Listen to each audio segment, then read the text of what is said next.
اور اب ایک مسئلہ یہ ہو گیا تھا کہ قرآن میں ظاہر بار بار یہ ہدایت تھی کہ انسان اپنے والدین کے ساتھ حسن سلوک کا معاملہ کرے، ان کی نافرمانی نہ کرے،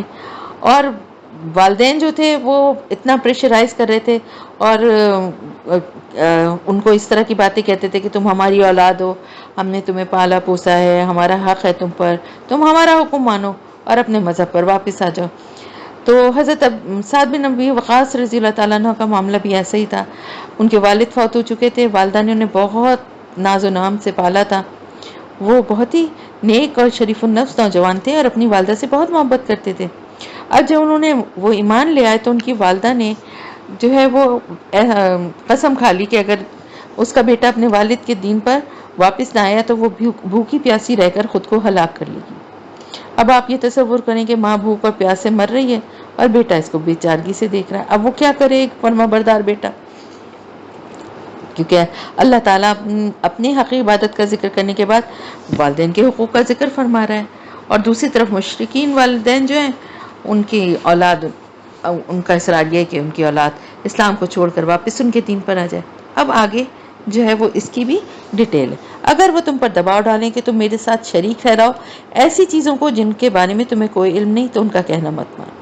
یعنی والدین کی فرمانبرداری کی لمٹ، حد بتا دی گئی کہ والدین کے حقوق بہرحال اللہ کے حقوق کے بعد ہیں، یعنی اللہ کا حق، اس کا حکم اور اس کے دین کا تقاضا ہر صورت میں والدین کے حقوق اور ان کی مرضی پر فائق رہے گا۔ لہٰذا اگر کسی نوجوان کے والدین اسے کفر اور شرک پر مجبور کر رہے ہیں تو وہ ان کا یہ مطالبہ نہ مان، یعنی ماں باپ کے ساتھ بدتمیزی نہ کرے، انہیں جھڑکے نہ، انہیں ادب سے سمجھائے، یا اگر موقع نہیں، وہ نہیں سمجھ رہے، بہت چیخیں تو خاموش رہے، لیکن بات نہ مانے۔ اللہ کی اگینسٹ، یعنی اللہ کے حکم کے اگینسٹ کوئی بھی بات جو حکم ہے وہ کسی کا بھی نہیں باپ کا بھی نہیں مانا جا سکتا۔ میری طرف تمہیں لوٹ کر نہ آنا ہے، پھر میں تمہیں بتا دوں گا جو کچھ تم کرتے رہو۔ والذین آمنوا وعملوا الصالحات لندخلنہم فی الصالحین، اور وہ لوگ جو ایمان لائے اور انہوں نے نیک اعمال کیے ہم انہیں لازماً داخل کریں گے صالحین میں۔ اور لوگوں میں سے کچھ ایسے بھی ہیں جو کہتے ہیں کہ ہم ایمان لائے اللہ پر، مگر جب انہیں اللہ کی راہ میں تکلیف یا اذیت پہنچائی جاتی ہے تو وہ لوگوں کی ایذا رسانی کو اللہ کے عذاب کی مانند سمجھ لیتے ہیں، یعنی لوگوں کی طرف سے ڈالی گئی آزمائش سے ایسے گھبرا جاتے ہیں جیسے ان پر اللہ کا عذاب نازل ہو گیا۔ اور اے نبی صلی اللہ علیہ وسلم، اگر آپ کی رب کی طرف سے مدد آ جائے تو یہ ضرور کہیں گے ہم تو آپ لوگوں کے ساتھ ہی تھے۔ اولیس اللہ بعالم بما فی صدور العالمین، تو کیا اللہ بخوبی واقف نہیں ہے اس سے جو جہان والوں کے سینوں میں چھپا ہوا ہے؟ وَلَيَعْلَمَنَّ اللَّهُ الَّذِينَ آمَنُوا وَلَيَعْلَمَنَّ الْمُنَافِقِينَ، اور یقیناً اللہ ظاہر کر کے رہے گا سچے اہل ایمان کو بھی اور ظاہر کر کے رہے گا منافقین کو بھی۔ اور یہ کافر کہتے ہیں اہل ایمان سے کہ تم ہمارے راستے کی پیروی کرو، ہم آخرت میں تمہاری خطاؤں کا بوجھ اٹھا لیں گے۔ یعنی اس طرح کی باتیں بھی کرتے تھے کہ جو بڑے بوڑھے تھے وہ نوجوانوں کو سمجھاتے تھے کہ دیکھو تم تو ابھی تمہارے سامنے تو پوری زندگی ہے، تمہارا کاروبار ہے، آگے تمہارا روشن مستقبل ہے، اور تم ایسی راستے کو اپنانے جا رہے ہو جس میں مشکلات، پریشانیاں اور افلاس کے سوا تمہیں کچھ بھی نہیں ملے گا۔ اب دیکھو ہم بھی تو تم کو سمجھا رہے ہیں، ہمیں بھی تو کچھ تجربہ ہے نا زندگی کا،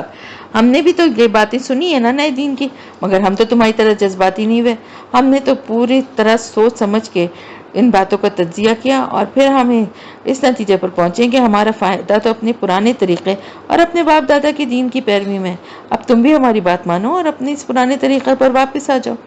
اچھا چلو، اگر کوئی آخرت کا احتساب ہوگا بھی تو اس کی ذمہ داری ہم اٹھاتے ہیں تمہاری طرف سے کہ اگر وہاں کوئی سزا ہوئی تو ہم تمہاری جگہ بھگت لیں گے۔ اور بہت حیرت کی اور افسوس کی بات ہے کہ کچھ مومنین اہل ایمان بھی اس قسم کی بات کرتے ہیں کہ چلو چھوڑو، میرے کہنے سے کر لو یہ کام، جو تمہارے بجائے میں اللہ تعالیٰ کو میں جواب دے دوں گی، مجھے اس کا گناہ ہو جائے۔ بڑی حیرت کی افسوس کی بات ہے کہ اس چیز کا خوف نہیں ہوتا، اور میں نے خود کچھ کسی کو کہتے ہوئے سنا اور مجھے بڑی حیرت ہوئی، اور وہ نہیں اٹھانے والے ان کی خطاؤں میں سے کچھ بھی، یقیناً وہ جھوٹ بول رہے ہیں۔ یعنی اللہ تعالیٰ فرما رہے ہیں کہ وہ جو کچھ بھی کہہ رہے ہیں تو جھوٹ ہے، کہاں سے کسی کی سزا کوئی بھگتے گا۔ وَلَا يَحْمِلُنَّ أَثْقَالَهُمْ وَأَثْقَالًا مَعَ أَثْقَالِهِمْ، البتہ وہ لازمی اٹھائیں گے اپنے بوجھ بھی اور ان کے ساتھ کچھ دوسرے بوجھ بھی۔ یعنی آخرت میں اپنے تو بوجھ اٹھائیں گے ہی اور اپنی گمراہی کی سزا بھگت رہے ہوں گے، بلکہ دوسرے لوگوں کو گمراہ کرنے کا خمیازہ بھی بھگت رہے ہوں گے۔ لیکن اے اہل ایمان، اگر تم میں سے کوئی خطا کرے گا تو اس کے لیے وہ خود ہی جواب دے ہوگا، تمہاری کسی خطا کا بوجھ یہ لوگ نہیں اٹھا سکیں گے۔ یعنی اگر ان کے کہے میں آ کے تم کسی گناہ کے ارتکاب کرتے ہو تو ان کو تو ڈبل گناہ ملے گا، جنہوں نے یہ کہا ہے کہ ہمارے ذمہ ہو، ہم اس کی ذمہ داری لیتے ہیں، لیکن اس کا یہ مطلب نہیں کہ تم چھوٹ جاؤ گے، تمہارے گناہ کا حساب تم سے بھی لیا جائے گا، اور ان سے وَلَا يَسْأَلُنَّ يَوْمَ الْقِيَامَةِ عَمَّا كَانُوا يَفْتَرُونَ، اور ان سے ضرور پوچھ گچھ ہوگی، پاس پرس ہوگی قیامت کے دن اس کے بارے میں جو یہ جھوٹ گڑھ رہے ہیں، کہ کہاں سے ان کو یہ بات پتہ چلی، کس بات کی بیس پر یہ اس طرح کا تمہیں تسلی دے رہے ہیں اور وعدہ کر رہے ہیں۔ وَلَقَدْ أَرْسَلْنَا نُوحًا إِلَىٰ قَوْمِهِ فَلَبِثَ فِيهِمْ أَلْفَ سَنَةٍ إِلَّا 50 عَامًا، اور ہم نے بھیجا تھا نوح کو اس کی قوم کی طرف، تو وہ رہا ان کے درمیان 50 برس کم 1000 سال، یعنی حضرت نوح علیہ السلام اپنی قوم کے درمیان 950 سال تک رہے۔ 950 سال کا طویل عرصہ انہوں نے اپنی قوم کے ساتھ گزارا، ان کی مخالفت، ان کی دشمنی، ان کی طنز اور استہزاء اور ان کے ہر طرح کے مظالم اور تکلیفوں کا انہوں نے سامنا کیا۔ یہ بات یہاں پر کیوں کہی گئی ہے 950 سال کا؟ کیونکہ مکے میں جو حالات تھے اور جس طرح کی تکلیفیں اور اس سے لوگوں کو جو پہنچ رہی تھیں، اور اس کے وجہ سے جو ان کے دل یعنی پریشان ہو رہے تھے، اور وہ یہ سوچتے تھے کہ کتنا لمبا ہو گیا یہ عرصہ، تو بتایا جا رہا ہے کہ یہ تو کچھ بھی نہیں ہے، انہوں نے تو 950 سال کا عرصہ گزارا تھا اپنی قوم کے ساتھ، صرف 50 یا 80 لوگ ایمان لائے تھے۔ تو اے مسلمانوں، تم لوگ چند برسوں میں ہی گھبرا گئے ہو۔ فَأَخَذَهُمُ الطُّوفَانُ وَهُمْ ظَالِمُونَ،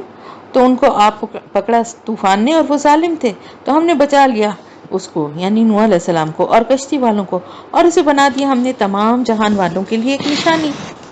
وَإِبْرَاهِيمَ إِذْ قَالَ لِقَوْمِهِ اعْبُدُوا اللَّهَ وَاتَّقُوهُ، اور ابراہیم علیہ السلام کو بھی رسول بنا کر بھیجا جب اس نے کہا اپنی قوم سے کہ اللہ کی بندگی کرو اور اس کا تقوی اختیار کرو۔ اب یہاں پر ان تمام پیغمبروں کے واقعات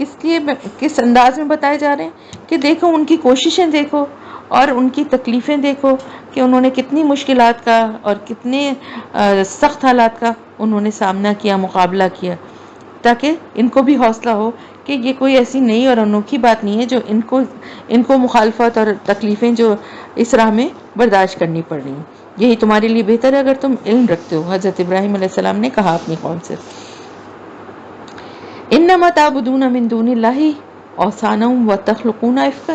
تم عبادت کر رہے ہو اللہ کو چھوڑ کر، یہ تو صرف بت ہے اور تم ایک جھوٹ گڑھ رہے ہو، یعنی تمہیں خود بھی اندازہ ہے کہ یہ تمہارے اپنے بنائے ہوئے ہیں، تو ظاہر ہے تمہارے رب کس طرح ہو سکتے ہیں، اور اس کی کوئی دلیل بھی نہیں ہے تمہارے پاس، نہ عقلی طور پر نہ ہی اللہ کی کسی نازل کردہ کتاب سے۔ جن کی تم عبادت کرتے ہو اللہ کے سوا، وہ تمہیں رزق دینے کا کچھ اختیار نہیں رکھتے، بس تم اللہ ہی کے پاس رزق کے طالب بنو، اللہ سے ہی مانگو اور اسی کی عبادت کرو اور اسی کا شکر ادا کرو، اسی کی طرف تم لوٹا دیے جاؤ گے۔ اب یہاں پر حضرت ابراہیم علیہ السلام کی بات کو بیچ میں چھوڑ کر اور پھر مشرکین سے جو بات ہو رہی تھی، اللہ پاک اور مشرکین سے خطاب کر رہے ہیں، ان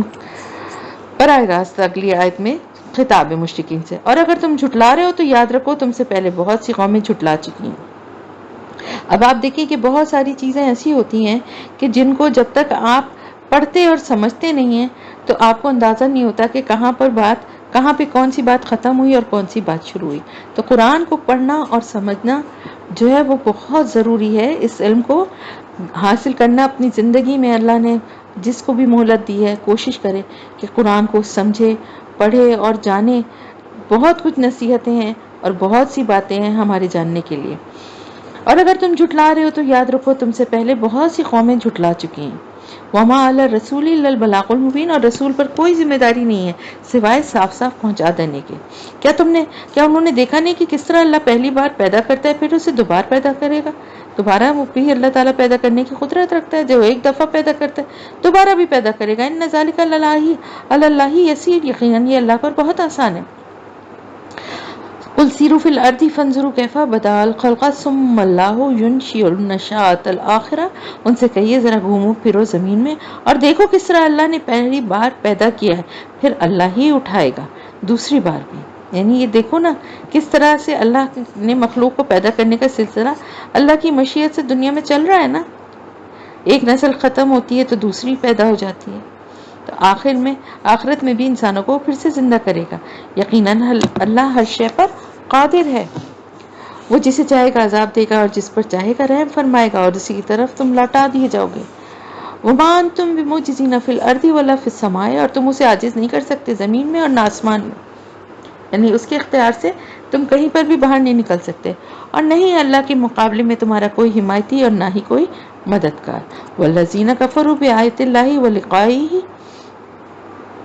اور جنہوں نے انکار کیا اللہ کی آیات کا اور اس کی ملاقات کا، یہی لوگ ہیں جو مایوس ہو چکے ہیں میری رحمت سے، اور یہی لوگ ہیں جن کے لیے دردناک عذاب ہے۔ اب پھر سے حضرت ابراہیم علیہ السلام کا یہاں پر یہ جو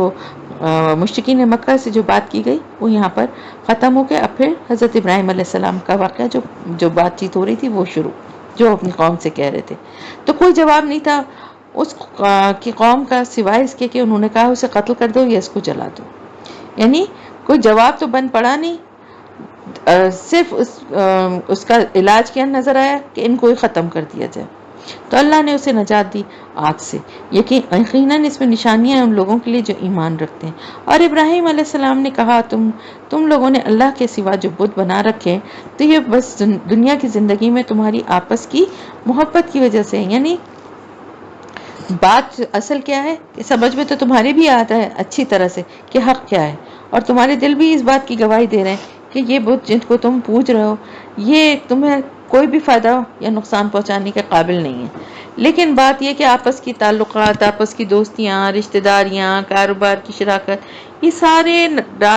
رشتے ناطے، یہ سب چیزیں جو ہے نا آپس میں یہ جڑی ہوئی ہیں، اور کوئی بھی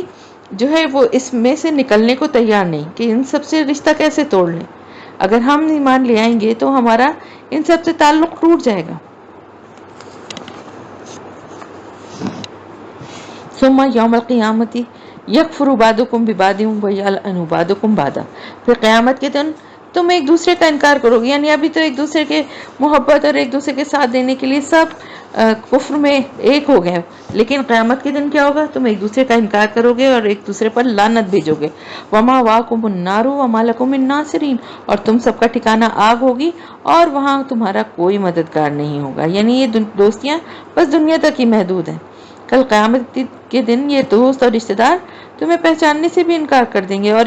انجام کو دیکھنے کے بعد تم لوگ آپس میں ایک دوسرے کو اس کا ذمہ دار ٹھہراؤ گے اور ایک دوسرے پر لعنت بھیجو گے۔ تو لوط اس پر ایمان لایا، یعنی لوط علیہ السلام جو تھے حضرت ابراہیم علیہ السلام کے بھتیجے تھے، وہ حضرت ابراہیم علیہ السلام پر ایمان لائے، اور ابراہیم نے کہا کہ میں اپنے رب کی طرف ہجرت کر رہا ہوں، یقیناً وہ زبردست ہے اور بہت حکمت والا ہے، یعنی حضرت ابراہیم علیہ السلام عراق کو چھوڑ کر شام کی طرف ہجرت کر گئے۔ پھر ان کی قوم کا کیا معاملہ ہوا اللہ تعالیٰ کی طرف سے، اس بارے میں قرآن سے ہمیں کوئی اشارہ نہیں ملتا۔ وَوَهَبْنَا لَهُ إِسْحَاقَ وَيَعْقُوبَ، اور ہم نے اسے اسحاق جیسا بیٹا اور یعقوب جیسا پوتا عطا کیا، اور اس کی نسل میں ہم نے رکھ دی نبوت اور کتاب، یعنی نبوت اور کتاب کی وراثت ایک طویل عرصے تک حضرت اسحاق علیہ السلام کی نسل میں رہی، یعنی حضرت عیسیٰ علیہ السلام تک یہ سلسلہ چلتا رہا۔ اس کے بعد آخری جو نبوت اور آخری کتاب کی سعادت حضرت اسماعیل علیہ السلام کی اولاد کے حصے میں آئی۔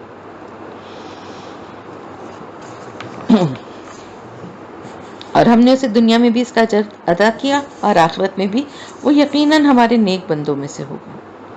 اور ہم نے بھیجا لوط کو، جب اس نے اپنی قوم سے کہا کہ تم لوگ ایسی بے حیائی کا ارتکاب کر رہے ہو جو تم سے پہلے تمام جہان والوں میں سے کسی نے نہیں کی، یعنی وہ گناہ جو انہوں نے شروع کیا تھا اس سے پہلے کسی قوم میں یہ گناہ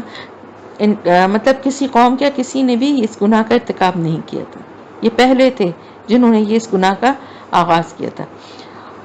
کیا تم آتے ہو مردوں کے پاس شہوت کے لیے اور فطری راستہ منقطع کرتے ہو، کاٹ دیتے ہو، یعنی اب فطرت نے اس مقصد کے لیے مرد اور اولاد کا جو ایک طریقہ ملاپ کا بتایا ہے، جو طریقہ رکھا ہے اور اولاد پیدا کرنے کا اس کو ذریعہ بنایا ہے، تم اس راہ کو کاٹ رہے ہو۔ وَتَأْتُونَ فِي نَادِكُمُ الْمُنْكَرَ، اور پھر سب سے بڑھ کر یہ کہ یہ گھٹیا اور یہ مذموم جو گھناؤنا کام جو ہے تم اپنی محفلوں کے اندر مجلسوں کے اندر کرتے ہو، یعنی ان کی بے حیائی اور ڈھٹائی اس حد تک پہنچ چکی تھی کہ وہ یہ گھناؤنا کام جو ہے وہ اپنے عام مجالس کے اندر کرتے تھے، سب کی موجودگی میں۔ فما کان جواب قومه الا ان قالوا ائتنا بعذاب الله ان كنت من الصادقین، تو اس کی قوم کا کوئی جواب اس کے سوا نہیں تھا کہ انہوں نے کہا تم لے آؤ ہم پر اللہ کا عذاب اگر تم سچے ہو۔ اس نے دعا کی یعنی حضرت لوط علیہ السلام نے کہ اے میرے رب میری مدد فرما اس مفسد قوم کے خلاف۔ اور جب ہمارے پیغمبر یعنی رسول یعنی فرشتے جو اللہ کا پیغام لے کر آئے تھے ابراہیم علیہ السلام کے پاس بشارت لے کر آئے، یعنی قوم لوط پر عذاب کی غرض سے جو فرشتے بھیجے گئے تھے،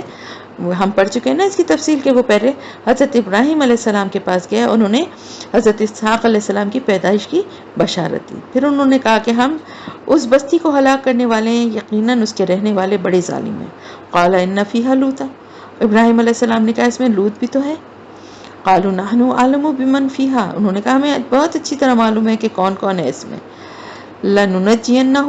وَأَهْلَهُ إِلَّا امْرَأَتَهُ كَانَتْ مِنَ الْغَابِرِينَ، ہم ضرور اسے بچا لیں گے، اسے بھی اور اس کے گھر والوں کو بھی، سوائے اس کی بیوی کے جو پیچھے رہ جانے والوں میں ہوگی۔ اور جب ہمارے یہ رسول یا ہمارے جو یہ فرشتے تھے جو پیغام لے کر آئے تھے لوط علیہ السلام کے پاس پہنچے تو وہ ان کی وجہ سے بہت پریشان ہوئے اور ان کا دل تنگ ہوا۔ کیوں؟ اس وجہ سے کہ فرشتے خوبصورت لڑکوں کے روپ میں آئے تھے اور حضرت لوط علیہ السلام اپنی قوم کے اخلاق و کردار سے واقف تھے۔ انہوں نے کہا آپ خوف نہ کھائیں اور نہ آپ رنجیدہ ہوں، ہم تو نجات دینے والے ہیں آپ کو بھی اور آپ کے اہل خانہ کو بھی، سوائے آپ کی بیوی کے، وہ ہوگی پیچھے رہ جانے والوں میں۔ ان منزلون علی اہل هذه القرية رجزا من السماء بما كانوا يفسقون، ہم نازل کرنے والے ہیں اس بستی والوں پر ایک عذاب آسمان سے بسبب اس کے فسق و فجور کے جو وہ کر رہے ہیں، اور ہم نے چھوڑ دی اس بستی میں سے ایک واضح نشانی ان لوگوں کے لیے جو عقل رکھتے ہیں، اور وہ واضح نشانی کیا ہے؟ ان کے کھنڈرات بھی ہیں وہ واضح نشانی، اور وہ بحر مردار بھی ہے، یہ قوم لوط کی بربادی کی کھلی نشانی ہے۔ وَإِلَىٰ مَدْيَنَ أَخَاهُمْ شُعَيْبًا، اور مدین کی طرف بھیجا ہم نے ان کے بھائی شعیب کو۔ فَقَالَ يَا قَوْمِ اعْبُدُوا اللَّهَ وَارْجُوا الْيَوْمَ الْآخِرَ، اور تو اس نے کہا میری قوم کے لوگوں اللہ کی عبادت کرو اور آخرت کے دن کی امید رکھو، وَلَا تَعْثَوْا فِي الْأَرْضِ مُفْسِدِينَ، اور زمین میں فساد مت مچاتے پھرو۔ تو انہوں نے اسے جھٹلا دیا، تو چنانچہ انہیں آ پکڑا ایک زلزلے نے، تو وہ رہ گئے اپنے گھروں کے اندر اوندھے گرے ہوئے۔ وَعَادًا وَثَمُودَ وَقَدْ تَبَيَّنَ لَكُم مِّن مَّسَاكِنِهِمْ، اور عاد اور سمود کو بھی ہم نے ہلاک کیا اور تم پر واضح ہو چکے ہیں ان کے ٹھکانے، ان کے رہنے کے ڈاکے، ان کے مسکن کہاں پہ وہ آباد تھے۔ وَزَيَّنَ لَهُمُ الشَّيْطَانُ أَعْمَالَهُمْ، اور شیطان نے مزین کر دیے تھے ان کے لیے ان کے اعمال، یعنی ان کے برے اعمال شیطان کے زیر اثر ہونے کی وجہ سے انہیں اپنے مشرکانہ افعال و اعمال بڑے خوشنما لگتے تھے، اسی لیے وہ ان میں مگن رہتے تھے۔ فَصَدَّهُمْ عَنِ السَّبِيلِ وَكَانُوا مُسْتَبْصِرِينَ، اور اس نے روک دیا تھا انہیں سیدھے راستے سے، حالانکہ وہ بہت سمجھ بوجھ والے تھے۔ وقارون و فرعون و حامان، اور اسی طرح ہلاک کیا ہم نے قارون، فرعون اور حامان کو بھی۔ وَلَقَدْ جَاءَهُم مُوسَىٰ بِالْبَيِّنَاتِ، اور ان کے پاس آئے تھے موسیٰ علیہ السلام واضح نشانیاں لے کے۔ فَاسْتَكْبَرُوا فِي الْأَرْضِ وَمَا كَانُوا سَابِقِينَ، تو انہوں نے زمین میں تکبر کیا لیکن وہ ہماری پکڑ سے بچ کر نکل جانے والے نہیں تھے، چنانچہ ہم نے ان میں سے ہر ایک کو اس کے گناہ کی پاداش میں پکڑا۔ تو ان میں سے وہ بھی تھے جن پر ہم نے زوردار آندھی بھیجی، یہ آندھی قوم لوط پر بھی آئی تھی جو زلزلے سے تلپٹ ہو جانے والی بستیوں پر پتھراؤ کرنے کے لیے بھیجی گئی تھی۔ اس سے پہلے قوم عاد پر بھی آندھی کا عذاب آیا تھا۔ اور وَمِنْهُمْ مَنْ أَخَذَتْهُ الصَّيْحَةُ، اور ان میں وہ بھی تھے جنہیں چنگھاڑ نے آ پکڑا تھا۔ اس سے مراد قوم سمود کے لوگ اور اہل مدین مراد ہیں۔ وَمِنْهُمْ مَنْ خَسَفْنَا بِهِ الْأَرْضِ، اور ان میں وہ بھی تھے جنہیں ہم نے زمین میں دھسا دیا۔ اب اس میں آپ دیکھیں قارون کا ذکر ابھی سورہ قصص میں آ چکا ہے۔ وَمِنْهُمْ مَنْ أَغْرَقْنَا، اور وہ بھی تھے جن کو ہم نے غرق کر دیا۔ تو غرق کیے جانے کا عذاب دو قوموں پر الگ الگ طریقے سے آیا۔ قوم نوح کو تو ان کے گھروں اور شہروں میں غرق کر دیا گیا تھا، جبکہ فرعون اور اس کے لاؤ لشکر کو محلوں اور آبادیوں سے نکال کر سمندر میں لے جا کر غرق کیا گیا۔ اور اللہ ایسا نہیں تھا کہ ان پر ظلم کرتا، بلکہ وہ لوگ خود ہی اپنی جانوں پر ظلم کرتے تھے۔ مثل الذین اتخذوا من دون اللہ اولیاء کمثل العنکبوت اتخذت بیتا، ان لوگوں کی مثال جنہوں نے اللہ کے سوا کچھ حمایتی بنا رکھے ایسی ہے جیسے کہ مکڑی کی مثال جس نے ایک گھر بنایا ہے۔ وَإِنَّ أَوْهَنَ الْبُيُوتِ لَبَيْتُ الْعَنْكَبُوتِ لَوْ كَانُوا يَعْلَمُونَ، اور بے شک تمام گھروں میں سب سے زیادہ کمزور گھر مکڑی کا ہی گھر ہے، کاش کہ انہیں معلوم ہوتا۔ ان اللہ یعلم ما یدعون من دونہ من شیء وہو العزیز الحکیم، یقیناً اللہ خوب جانتا ہے جس چیز کو بھی یہ لوگ اس کے سوا پکارتے ہیں، اور وہ زبردست حکمت والا ہے۔ وَتِلْكَ الْأَمْثَالُ نَضْرِبُهَا لِلنَّاسِ وَمَا يَعْقِلُهَا الا العالمون، اور یہ مثالیں ہم بیان کرتے ہیں لوگوں کے لیے لیکن انہیں نہیں سمجھتے مگر وہی جو علم والے ہیں۔ خلق اللہ السماوات والارض بالحق ان فی ذلک لآیۃ للمؤمنین، اللہ نے تخلیق کیا آسمانوں اور زمین کو حق کے ساتھ، اور یقیناً اس میں عظیم نشانی ہے ایمان والوں کے لیے۔ الحمدللہ کمپلیٹ ہو گیا۔